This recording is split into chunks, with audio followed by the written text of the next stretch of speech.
సంఖ్యాకాండము 25వ అధ్యాయము.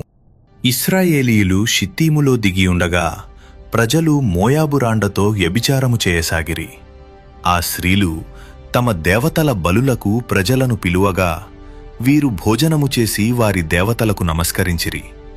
అట్లు ఇశ్రాయేలీయులు బయల్పెయోరుతో కలిసికొనినందున వారిమీద యెహోవా కోపము రగులుకునెను. అప్పుడు యెహోవా మోషేతో ఇట్లనెను: నీవు ప్రజల అధిపతులనందరినీ తోడుకొని యెహోవా సన్నిధిని సూర్యునికి ఎదురుగా వారిని ఉరితీయుము. అప్పుడు యెహోవా కోపాగ్ని ఇశ్రాయేలీయుల మీద నుండి తొలగిపోవును అని చెప్పెను. కాబట్టి మోషే ఇశ్రాయేలీయుల న్యాయాధిపతులను పిలిపించి, మీలో ప్రతివాడును బయల్పెయోరుతో కలిసికొనిన తన వశములోని వారిని చంపవలెను అని చెప్పెను. ఇదిగో, మోషే కన్నులెదుటను ప్రత్యక్షపు గుడారము యొక్క ద్వారమునొద్ద ఏడ్చుచుండిన ఇశ్రాయేలీయుల సర్వ సమాజము యొక్క కన్నుల ఎదుటను ఇశ్రాయేలీయులలో ఒకడు తన సహోదరుల యొద్దకు ఒక మిద్యాను స్త్రీని తోడుకుని వచ్చెను. యాజకుడైన అహరోను మనుమడును ఎలియాజరు కుమారుడునైన ఫీనెహాసు అది చూచి సమాజము నుండి లేచి ఈటెను చేత పట్టుకొని పడకచోటికి ఆ ఇశ్రాయేలీయుని వెంబడి వెళ్ళి ఆ ఇద్దరిని, అనగా ఆ ఇశ్రాయేలీయుని ఆ స్త్రీని కడుపులో గుండ దూసిపోవునట్లు పొడిచెను. అప్పుడు ఇశ్రాయేలీయులలో నుండి తెగులు నిలిచిపోయెను. 24,000 మంది ఆ తెగులు చేత చనిపోయిరి.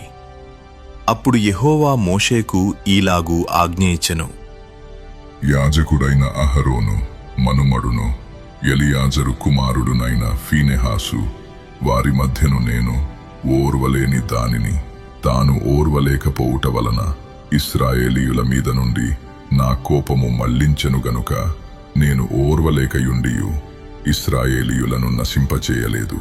కాబట్టి నీవు అతనితో ఇట్లనుము: అతనితో నేను నా సమాధాన నిబంధనను చేయుచున్నాను. అది నిత్యమైన యాజక నిబంధనగా అతనికిని అతని సంతానమునకును కలిగియుండును. ఏలయనగా అతడు తన దేవుని విషయమందు ఆసక్తి గలవాడై ఇశ్రాయేలీయుల నిమిత్తము ప్రాయశ్చిత్తము చేసెను. చంపబడిన వాని పేరు జిమ్రీ. అతడు షిమ్యోనీయులలో తన పితరుల కుటుంబమునకు ప్రధాని అయిన సాలు కుమారుడు. చంపబడిన స్త్రీ పేరు కొజ్బీ. ఆమె సూరు కుమార్తె.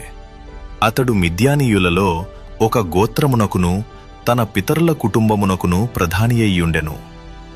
మరియు యెహోవా మోషేకు ఈలాగు సెలవిచ్చెను: మిద్యానీయులు తమ తంత్రముల వలన మీకు బాధకులయ్యున్నారు. వారిని బాధపెట్టి హతము చేయుడి. వారు తంత్రములు చేసి పెయోరు సంగతిలోను తెగులు దినమందు పెయోరు విషయములో చంపబడిన తమ సహోదరియు మిద్యానీయుల అధిపతి కుమార్తెయునైన కొజ్బీ సంగతిలోను మిమ్మును మోసపుచ్చిరి.